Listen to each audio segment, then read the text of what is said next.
뱁새가 황새를 따라가려고 하다가 가랑이가 찢어진다는 말이 있습니다. 이 두 새를 다른 시각에서 봐볼까요? 황새는 뱁새 둥지에 들어갈 수 있을까요? 토끼와 거북이가 바다에서 경주를 했더라도 토끼가 이겼을까요? 우리는 매일 나와 다른 사람을 비교하며 삽니다. 비교의 결과 내 마음을 제일 괴롭히는 것은 내가 저 사람보다 못하다 싶어 속상하고 괴로워지는 열등감입니다. 기준을 다르게 하면 열등감은 사라질 수 있을까요? 책 읽는 다락방의 제이입니다. 오늘 소개해드릴 책은 출판사 샘터에서 펴낸 마음대로 안 되는 게 인생이라면 이란 책입니다. 이 책은 연세대 사회복지학 박사인 이서원 교수가 50여 년간 정신과 전문의로 환자를 돌보고 학생들을 가르친 이근우 교수에게 인생과 인간관계를 주제로 묻고 또 그에 대한 답을 문답 형식으로 쓴 책인데요. 살면서 누구나 고민할 만한 인생 질문에 대해 아주 쉽게 그리고 명쾌하게 대답해 주십니다. 이 책은 1장 불안하고 상처받은 마음 관리, 2장 지금 이대로의 내가 좋다, 3장 세상살이가 힘들고 지쳐도, 4장 가족 간에도 거리가 필요하다, 5장 아이는 부모가 허용하는 만큼 자란다, 6장 가장 가깝고도 먼 관계 부부, 7장 사람을 대하는 태도에 대하여, 8장 관계가 풀리면 일도 풀린다, 9장 오늘이 행복한 이유. 이렇게 총 9장 50개의 글로 구성되어 있는데요. 이 가운데 여러분과 나누고 싶은 글을 골라 소개해드리겠습니다. 유독 불안을 잘 느끼는데 비정상인가요? 쓰나미가 일본을 덮쳤을 때 죽은 동물이 없다고 해요. 동물은 사람보다 예민해서 불길한 기운을 잘 감지하니까 그 전에 높은 산으로 올라간 거죠. 사람도 동물과 마찬가지로 더 예민한 사람이 위험을 미리 알아채 살아날 가능성이 높습니다. 그러니까 불안을 너무 안 좋게 생각할 필요는 없어요. 불안은 생존 가능성을 높여주는 기능을 하니까요.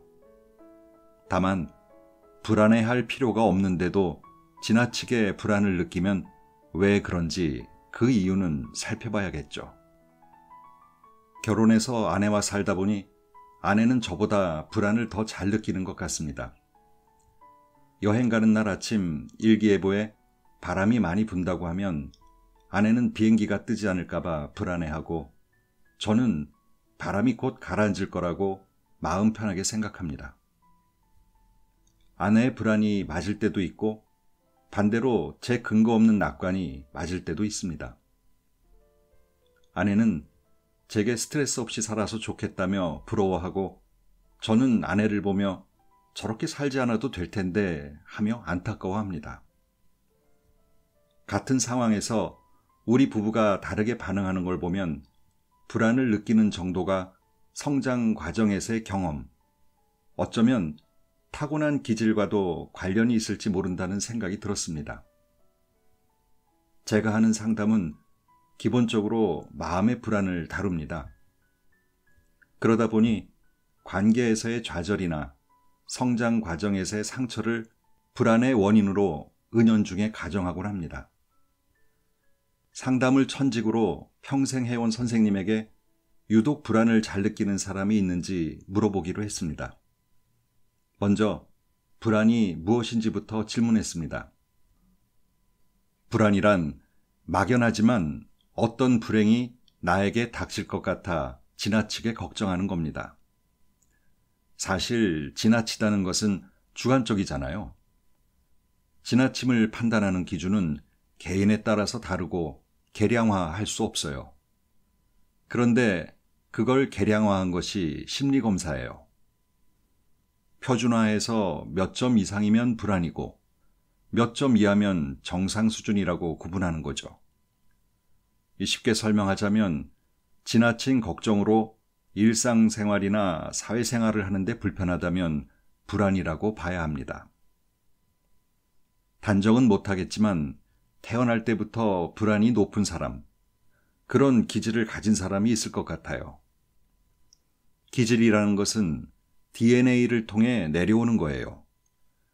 내가 단정해서 말하지 못한 것은 신체적인 염색체는 발견했지만 심리적인 것은 아직 발견하지 못했기 때문이에요. 만일 그게 발견된다면 불안한 기질을 입증할 수 있을 거라고 봅니다. 나는 21세기에 들어와서 의학적으로 제일 큰 업적이 DNA를 분석한 거라고 생각해요. 게놈 지도라고 해서 개인의 DNA를 완벽하게 지도로 그릴 수 있잖아요. DNA는 우리가 원시시대부터 살아온 경험이 다 들어있어요. 머리색과 같은 신체적 특징은 DNA에 들어있는 정보대로 후세에 전해져요. 그것은 어떻게 변경할 수가 없어요. 이것이 심리적으로는 기질인 거죠. 일찍이 정신분석학자 카를 구스타프 융은 이걸 종족적 무의식 혹은 집단 무의식이라고 표현했어요. 지금보다 과학이 더 발전하면 융이 말한 집단 무의식의 지도가 그려질 수 있을 거예요. 그러면 또 거기서 발달돼서 개인의 심리적인 게놈 지도를 그릴 수도 있을 겁니다. 불안한 기질을 가진 사람은 다르게 말하면 다른 사람보다 민감성이 높은 겁니다. 일반 자극에 대해서 반응하는 정도가 굉장히 빠르고 높다는 거죠. 쉽게 얘기하면 가야금을 탁 튕기면 정상적인 사람은 튕기는 순간 소리를 듣잖아요. 예민한 사람은 실제로는 튕기지도 않았는데 튕기려고 하면 소리를 들어요. 이 둔한 사람은 튕겨도 알아듣지도 못하고요. 정상적인 사람이나 둔한 사람은 불안을 예민하게 느끼는 사람 덕을 많이 보고 삽니다. 여행을 갈 때 불안한 사람은 그냥 떠날 수가 없어요. 준비를 철저히 몇 번이고 하는 거죠. 그럼 그 덕을 누가 봐요? 대충 준비하고 공항에 가서 아유 이거 여권 안 가지고 왔다. 이렇게 덜렁대는 둔감한 사람이 보죠. 불안이 많은 사람은 자신은 힘들지만 여러 사람을 편하게 하는 역할을 도맡아 하는 거예요. 그래서 불안이 많은 사람과 산다면 고마워해야 해요. 불안이 많은 사람은 문제가 있는 게 아니라 나와 우리 집을 안전하게 만드는 등대 같은 사람이에요. 이런 사람은 최전방에서 보초를 세우면 잠도 자지 않고 아주 잘 섭니다. 언제 무슨 일이 일어날지 몰라 잠이 오지 않는 거죠. 보안업체에 취직하면 직무를 아주 잘 수행할 수 있어요. 그러니까 불안이 많은 것이 문제가 아니라 불안을 어디에 활용하느냐가 문제인 겁니다. 배우자가 바람 피울까봐 불안해하는 데 쓰면 신경증적인 환자가 되는 것이고 지출 관리가 안 되는 것 같다고 불안해하면 집과 회사를 살리는 충신이 되는 겁니다. 기질적으로 불안이 많은 사람은 그것을 없애려고 하면 안 돼요. 노력해도 없앨 수가 없는 걸 없애려고 하면 불안이 더 높아질 뿐이에요. 곁에 있는 사람이 자꾸 안심하라고 이야기하는 것도 아무 소용이 없어요. 이게 불편하다는 걸 본인도 알고 있거든요. 자신도 어쩔 수 없는 걸 자꾸 곁에서 누가 뭐라고 하면 더 속이 상할 뿐이에요. 불안이 심해져서 일상생활이 힘들다면 병원에 가서 검사도 받아보고 처방도 받아야겠지만 그렇지 않다면 불안을 나와 가까운 사람들에게 어떻게 도움이 되도록 활용할 것인가를 생각해야 해요. 그게 나도 살리고 남도 살리는 길입니다. 그렇다고 둔한 사람을 비난할 필요도 없습니다. 둔한 사람도 둔하고 싶어 둔한 것이 아니잖아요. 그래서 세상에는 둔한 사람도 있고 예민한 사람도 있어서 서로 돕고 사는 거예요. 불안을 잘 활용하면 예술가도 될 수 있고 시인도 될 수 있어요. 내 불안에 대해 받아들이고 너그럽게 웃어주세요. 그게 불안을 안고 살아가는 마음 편한 방법입니다. 선생님의 이야기를 듣고 아내에게 미안하고 고마웠습니다. 불안을 가진 아내가 문제라고 생각해서 미안했고, 아내 덕분에 여행과 일상생활이 조금이라도 더 안정되게 이루어졌다는 걸 알고 고마워졌습니다. 또 제가 낙관적이기도 하지만 둔한 것일 수도 있다는 건 저에 대한 새로운 발견이었습니다. 그렇다면 둔한 저 때문에 아내도 덕을 본 게 있을 것 같습니다. 걱정하지 말라며 안심시켜주는 남편이 있어 예측하지 못한 상황에서 불안 게이지가 조금은 낮아질 수도 있었을 테니까요. 그래서 서로 돕고 사는 것이란 선생님 말씀이 더 와닿습니다. 천성은 바꾸는 것이 아니라 활용하는 것이로군요. 내가 하늘에서 가지고 온 기질은 있는 그대로 인정하고 받아들여 나와 남에게 활용한다면 어떤 기질도 좋은 기질이라 할 수 있겠습니다. 아내도 저도 참 좋은 기질을 가진 어울리는 부부입니다. 모든 부부가 그렇겠지만 말이죠. 미워하는 사람이 용서가 안 돼요. 용서한다는 것. 의사의 도움을 애타게 구하는 사람이 있었습니다. 그 사람은 벽에다 머리를 꽝 박고서 의사에게 머리가 너무 아프다며 도와달라고 했습니다. 의사는 약을 발라준 후 돌려보냈습니다. 그랬더니 이번에는 머리를 더 세게 들이박아 큰 혹을 붙이고 와서 더 아프다고 했습니다. 의사가 왜 같은 곳에 혹이 생겼냐고 물었습니다. 그러자 이 사람은 똑같은 벽에 똑같이 머리를 박아서 그렇다고 말했습니다. 의사가 빙그레 웃으며 말했습니다. 저한테 올 것이 아니라 벽에게 가세요. 그리고 어떻게 하면 좋을지 벽에게 물어보세요. 사람은 반복의 동물입니다. 혹시 용서가 안 되는 사람도 이야기 속 사람처럼 용서가 안 되는 방법을 계속 반복해서 사용하고 있는 건 아닐까요? 지금까지 무엇이 안 된다고 하는 사람들을 상담해 보면 공통적으로 안 될 방법만 골라 반복해서 사용하고 있었습니다. 용서는 참으로 힘든 일이란 걸 누구나 합니다. 용서하는 법을 아는 사람도 드뭅니다.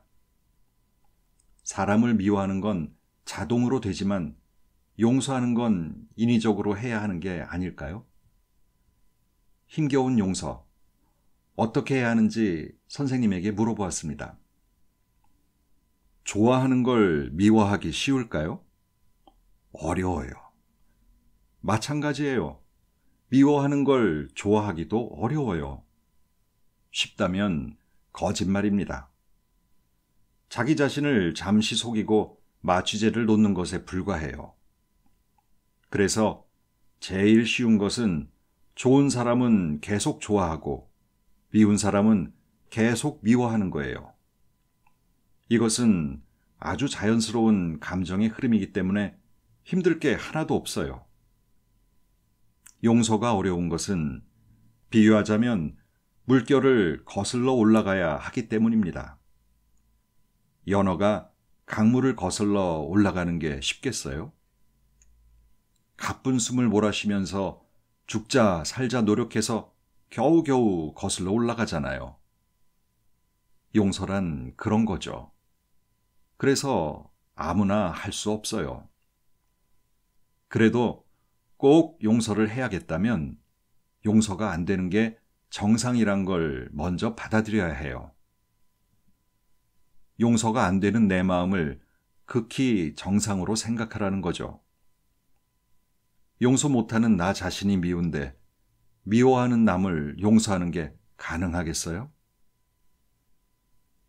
용서를 못하면 누가 고생할까요?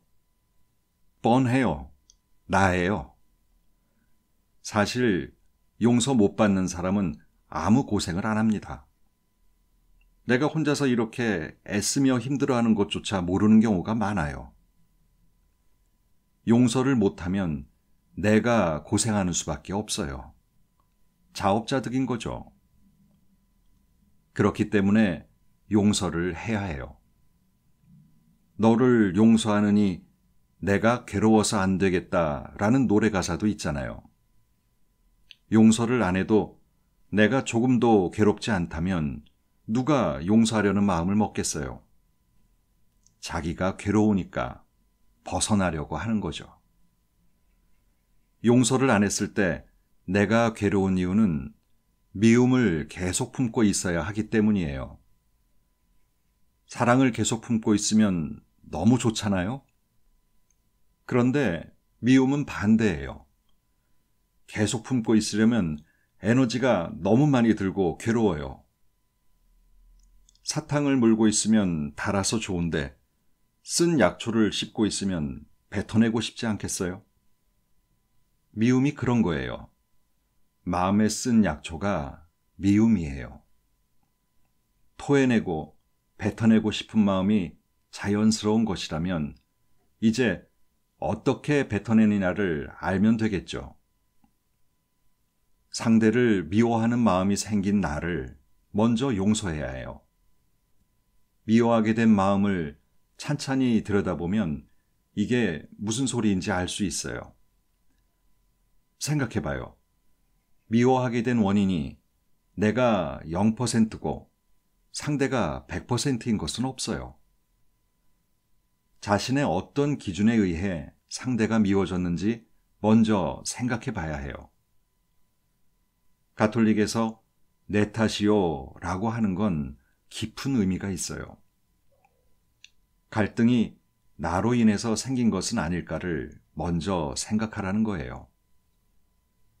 미워하는 마음이 생긴 나를 돌아보고 용서해야 상대도 용서할 수 있습니다.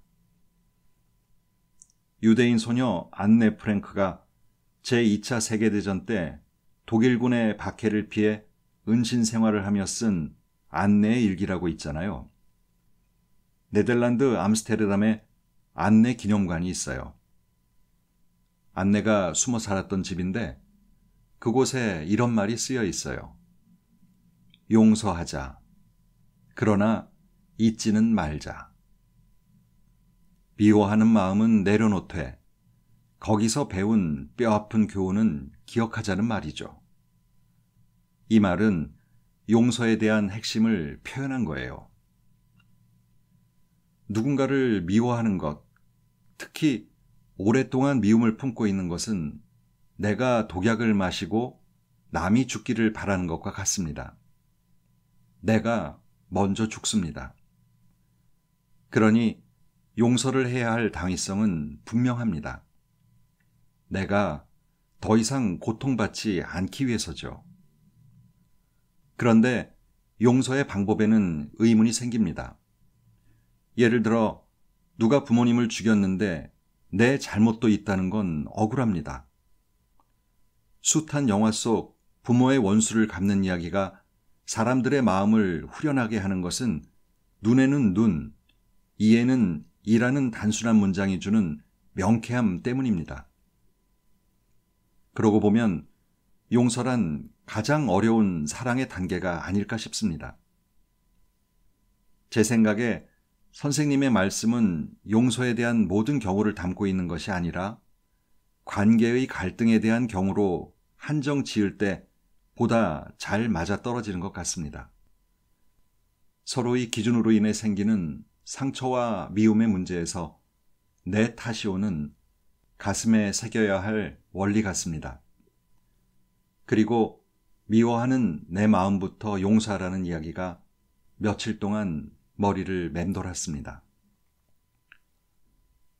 부부로 산다는 게 뭘까요? 부부 관계가 다른 관계와 다른 것들. 영화배우 톰 행크스는 할리우드에서 인꼬부부였다고 해요. 할리우드에서는 이혼이 그렇게 많은데 누구도 그 사이를 의심하지 않았대요. 그런데 어느 날 갑자기 이혼했습니다. 톰 행크스가 이혼을 당한 거예요. 톰 행크스가 엄청난 충격을 받아서 자기처럼 이혼당하지 않으려면 지키라고 만들어 놓은 부부 생활 수칙이 있습니다. 스스로 부부 10계명이라고 이름 붙였어요. 그런데 수칙 중에 이해하기 어려운 것이 하나 있어요. 한 달에 한 번은 이성 친구를 만나라고 되어 있는 거죠. 여자친구를 만나라, 남자친구를 만나라는 우리 문화에서 이해하기 어렵습니다. 그런데 깊이 생각해보면 명분보다 실제가 중요하다는 것을 알 수 있어요. 톰 행크스의 부부 10계명 이야기를 들으니 부부로 함께 살아가는 것이 쉽지 않다는 걸 느끼게 됩니다. 저도 부부 상담을 20년 넘게 하고 있지만 부부는 참 쉽고도 어려운 관계입니다. 어떨 때는 한없이 가까우면서도 어떨 때는 너무나 먼 관계이기 때문이죠. 부부가 무촌이라는 것은 이러한 어려움을 잘 표현하고 있습니다. 촌수를 따질 수 없을 만큼 가깝기도 하고 촌수는 아예 근처도 올 수 없을 만큼 멀기도 하니까요. 묘하게도 부부들이 사는 모습을 보면 약속이라도 한 듯이 서로 닮아 있습니다. 선생님에게 부부란 무엇인가로 질문을 시작했습니다. 부부는 남남이에요. 피 한 방울 섞이지 않은 남남이 같이 사는 거죠. 문화적으로도 남남이에요. 남자의 성장 배경이 되는 가족 문화가 있고 여자도 자기가 성장한 가족 문화가 있으니까요. 한국 사람이면 다 같을 것 같아도 다른 점이 더 많습니다. 부부가 만나 결혼해서 생활한다는 것은 남남이 만나 이질적인 것을 존중해주고 차이를 조금씩 좁히고 다듬는 거예요. 그것이 부부관계입니다. 잘 다듬어지면 오래같이 지내는 것이고 다듬어지지 않으면 이혼하는 거예요. 흔히 부부관계를 수평관계라고 생각하지만 그렇지 않습니다. 수평관계라는 것은 우리의 소망이고 각 사회가 지향하는 가치에 따라서 어느 한쪽이 파워를 더 갖고 덜 갖는 겁니다. 저울에 달면 수평이 되듯이 무게가 같은 게 아니에요. 과거에는 남편의 파워가 훨씬 컸어요. 현재는 수평을 지향하고 있죠. 수평에 가까운 정도는 개인별로 차이가 있을 뿐이고요. 미래 사회를 내다보고 조금 진취적으로 생각하는 사람은 수평에 가까울 테고 전통적인 가치 체계를 죽어도 지켜야 한다며 붙들고 있는 사람은 수평에서 멀리 떨어져 있는 거예요. 같은 시대에 살아도 이 두 사람의 격차는 매우 큽니다. 부부관계가 일반 관계와 다른 게 하나 있다면 성적 관계뿐이에요. 그 외에는 다 같습니다. 부부보다 더 친밀하게 지내는 친구도 있을 수 있잖아요. 그런데 다른 사람과는 용납이 안 되는 것을 서로 양해하고 사는 것이 성적 관계입니다. 성적 관계가 부부의 가장 중요한 특징이다 보니 부부간에 암묵적으로 서로 합의하는 원칙이 있어요. 그것은 지금 부부가 살고 있는 사회 가치에 영향을 받습니다. 사회 가치에 따라 부부는 성적인 관계에 있어서 자유로운 원칙을 가질 수도 있고 굉장히 보수적으로 배우자 외에는 절대 안 된다고 하는 원칙을 가질 수도 있어요. 조선시대를 예를 들어보면 배우자 이외에 또 다른 이성과의 성적 관계를 묵인했습니다. 조선시대 풍습에 관한 글을 읽어보니 현재 경복궁 앞에 있는 세종문화회관의 양옆으로는 관직에 있는 양반들이 일하는 집무실이 많았다고 해요. 이들은 점심시간에 집으로 가지 않고 근방에 묵시적으로 둘째 부인을 정해놓고 거기서 먹었다는 거죠. 부부도 성적인 관계라는 것을 빼면 다른 관계와 다를 게 없어요. 그러다 보니 내가 옳으니 네가 옳으니 싸우게 됩니다. 그런데 부부 사이에는 싸움의 목적이 이기는 것이 되면 안 돼요. 부부싸움은 화해를 전제로 해야 합니다. 서로 원수 갚으려고 싸우는 게 아니라 지금 상태보다 조금이라도 나은 상태로 가기 위해 다투어 보는 거예요. 싸움 끝에 합의가 있어야 하는데 그래, 알았다. 너는 너고 나는 나다라고 하면 안 된다는 거죠. 내가 이화여대에 있을 때 학생들에게 강조한 것은 부부라고 하는 것은 전혀 이질적인 문화에서 살아온 사람들이 만나는 것이니까 사귀는 동안 많이 다툰 사람이 결혼해서 행복하다는 것이었어요. 싸워본 후에 이 사람은 답이 없다고 생각되면 헤어지고 타협점이 있다고 생각되면 결혼해도 된다는 거죠. 답이 없다는 것은 화해를 전제로 싸우지 않는다는 말과 같아요.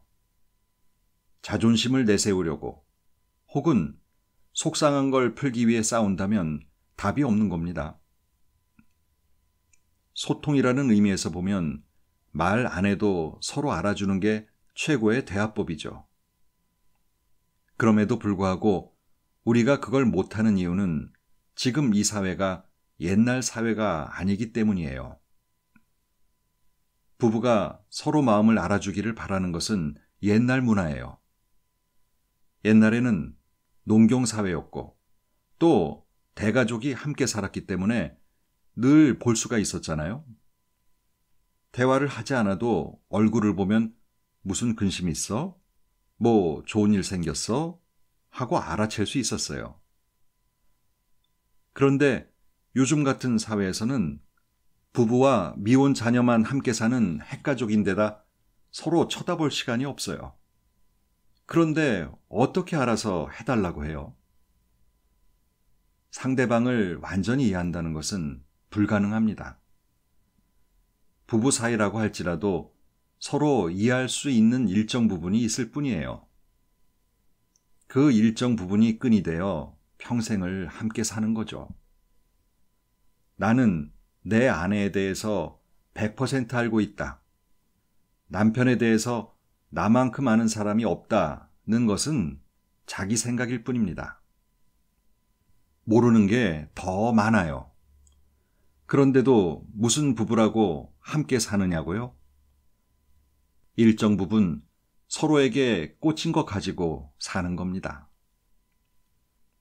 내가 아는 한 분은 형제 중 막내인데 자기는 고등학교만 졸업하고 언니들 학비도 자기가 대면서 가정을 위해 희생했어요. 그런데 그걸 또 즐겨 했습니다. 그분이 결혼한 후에 아프다고 나에게 왕진을 청했어요. 집에 가서 남편을 처음 봤는데 이야기를 들어보니까 아내가 알아눕게 되어 있더라고요. 남편은 일찍부터 자기 일은 자기가 하는 사람이라 아내에게 할애해서 주는 역할이 없었어요. 빨래도 자기가 하고 밥도 자기가 해먹고 아내는 그냥 아내라고 와 있는 것뿐이었죠. 남편은 바꿀 수가 없었어요. 어릴 때부터 자취생활을 해서 자기가 직접 모든 걸 하는 게 몸에 밴 사람이었기 때문이죠. 아내는 결혼을 했는데 자기 역할이 없어서 우울증에 걸린 거였어요.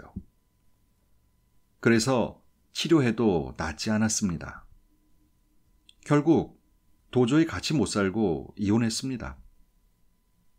그러고선 한참 못 봤는데 그분에게 편지가 왔어요. 아이 돌잔치에 초대한다고. 이혼했는데 아이를 낳았다고 하니 재혼한 걸 알게 되었죠. 가서 보니까 얼굴이 활짝 피어 있더라고요. 행복해 보였습니다. 남편도 아내가 치료받았다는 얘기를 들었다며 고맙다고 하더군요. 이상했죠. 어떻게 궁합이 맞았을까? 재혼한 남편은 누나가 7이 있고 막내였어요. 모든 식구가 자기한테 관심을 집중해 성장할 때부터 돌봄을 받은 거죠. 그런데 그렇게 돌봐주는 아내가 들어왔으니 궁합이 맞았던 거죠. 하나는 못 줘서 안달이고 하나는 못 받아서 안달이니 개별적으로 둘 다 병리적이지만 그렇게 만나서 좋았던 겁니다. 결국 가려운 데를 긁어주지 않고 엉뚱한 데를 긁어주니까 그렇게 잘하면서도 이혼할 수밖에 없었던 거예요. 부부 사이는 내가 잘한다, 못한다가 중요한 게 아닙니다. 저 사람이 무엇을 가려워하는지를 내가 아느냐, 모르냐가 중요해요. 그리고 더 중요한 건 내가 가려워하는 데를 정확히 긁어주느냐, 않느냐죠. 그게 바로 부부궁합입니다. 부부는 알다가도 모를 사이로군요. 남이 봐도 그렇고 부부 당사자도 마찬가지입니다. 선생님의 이야기를 통해 깨닫게 된 건 부부는 남남이라는 사실입니다. 그러므로 가까워지기 위해서는 마음을 얻어야 합니다.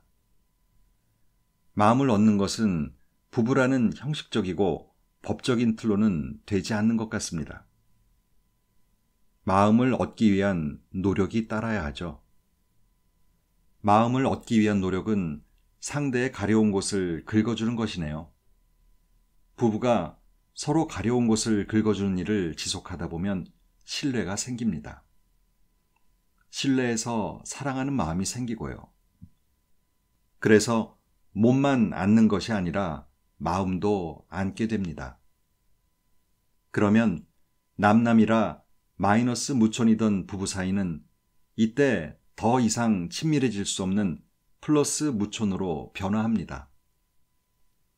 남남끼리 만나 가려운 곳을 긁어주며 함께 늙어가는 사이. 그것이 부부인 걸 선생님에게 배웠습니다. 갑질 때문에 죽겠어요. 갑질의 심리.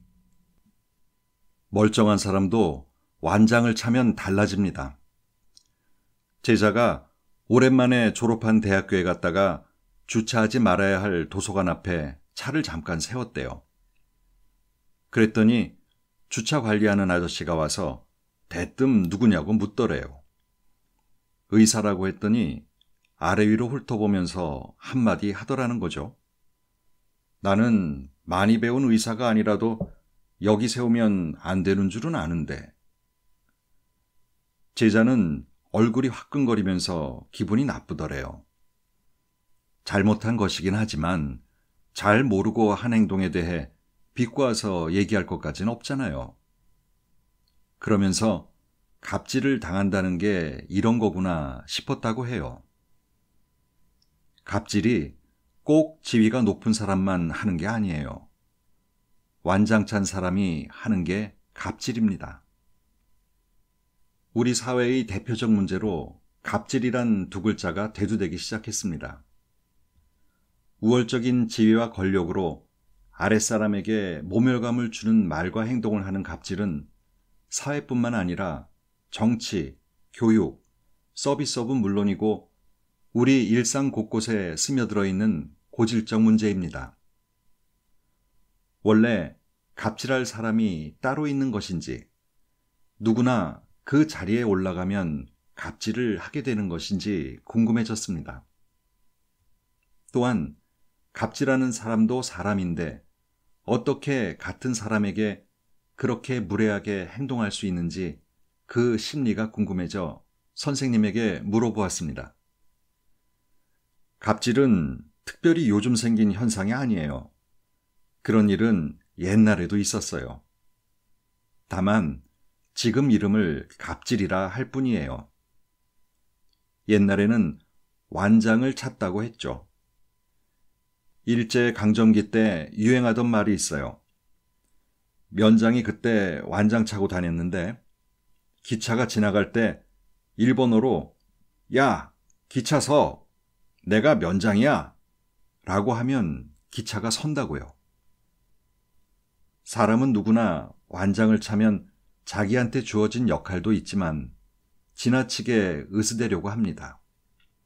사람은 누구나 그런 속성이 있어요. 갑질은 그런 완장, 그런 의자를 주었기 때문에 생기는 일이에요. 거기 앉아서 그렇게 행동해도 된다고 묵시적인 허락을 해주는 거죠. 나쁜 짓을 하라는 뜻은 아니겠지만 이런 것들은 통제해도 된다는 권한을 주잖아요. 해도 별 탈이 없으니까 하는 거예요. 해도 자기에게 큰 손해가 안 나니까 자꾸 반복해서 하는 겁니다. 자기에게 주어진 의자를 역할로 보면 되는데 인격적으로 보는 거예요. 당하는 사람도 인격적으로 모독을 받는 것처럼 느끼는 거죠. 이게 갑질입니다. 내가 크면서 해보고 싶은데 못 해본 것이 싸움을 해서 한번 이겨봤으면 하는 거였어요. 욕도 한번 실컷 해보고 싶은데 의식 수준에서 욕해본 적이 없어요. 그러면 내가 욕을 안 하는 사람인가? 나는 사람들이 안 들릴 정도로 욕을 엄청 많이 해요. 밖으로 크게 내뱉지는 않으니까 사람들이 나한테 욕을 들어본 적이 없는 거죠. 안 해서 그렇지 내 속은 욕덩어리예요. 그렇게 내 속에는 욕하는 것, 싸움하는 것이 잠재되어 있어요. 내가 의무장교로 복무 중에 대위 계급장을 달고 논산으로 전근을 갔어요. 하루는 출근해서 보니까 병사들이 전부 이 왼쪽 볼이 부어 있더라고요. 물어보니 화장실 가다 넘어져서 다쳤다고 해요. 또 다른 병사에게 물어봐도 화장실 가다 넘어졌대요. 아니, 들쥐도 아니고 때를 지어 화장실 가다 넘어져서 똑같은 곳을 다쳤다는 건 말도 안 되잖아요. 위생병을 불러서 이실직고하라고 했더니 일찍 하사관이 때렸다는 겁니다. 하사관을 불러서 왜 때렸냐고 물었죠. 기분 나빠서 때렸어요. 이러더라고요. 내 심장에 확 불을 지른 거예요. 그래서 내가 지금 네 얘기 듣고 있는 기분이 나쁘다. 네 논리대로 하면 내가 너 때려도 좋으냐? 라고 했더니 때리세요 하는 겁니다. 이 생전 사람을 때려본 적도 없어서 때리는 것도 힘들어요. 죄송합니다 라고 했으면 앞으로 그러지 말라고 하면서 끝냈을 텐데 때리세요 하니까 참을 수 없더라고요. 엎드리라고 해서 몽둥이로 한참 때렸어요.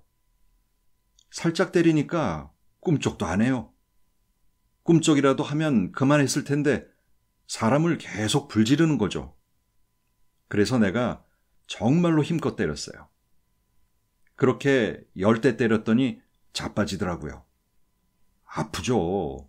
나도 화가 나서 때린 건데. 그래서 억울하면 법대로 하라고 하고 돌려보냈어요. 나는 계급이 대위고 자기는 하사니까. 나한테 달려들면 상관에 대한 항명으로 군포페이감이잖아요.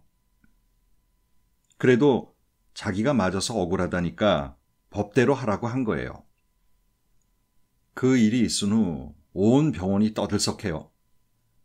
나한테 와서 큰일 났다는 거예요. 왜 그러냐고 물었더니 그 하사관이 총을 들고 다니는 놈이라는 겁니다. 문제 하사관이라는 거죠. 나는 전근을 간 지 얼마 안 돼요. 그 소문을 못 들어서 그랬지. 그런 사람인 줄 알았으면 내가 겁이 나서 손을 댔겠어요? 큰일 났다 싶더라고요. 위생병에게 소주 한 병이랑 오징어 한 마리 가지고 가서 달래라고 했죠. 우리 과장이 원래 그런 사람 아니라고. 위생병이 가니까 그 하사관이 더 놀란 거예요. 논산에서 자기를 팰 놈은 아무도 없는데 이 대위는 도대체 어떤 놈이기에 나를 패느냐 이거죠. 거기서 나한테 꺾인 거더라고요. 나는 나대로 때려놓고 불안해했는데. 그 일로 내가 처음 깨달은 게 있어요. 그게 뭐냐면 때리니까 짜릿한 쾌감이 있더라는 거예요. 나도 깜짝 놀랄 정도로 말이죠.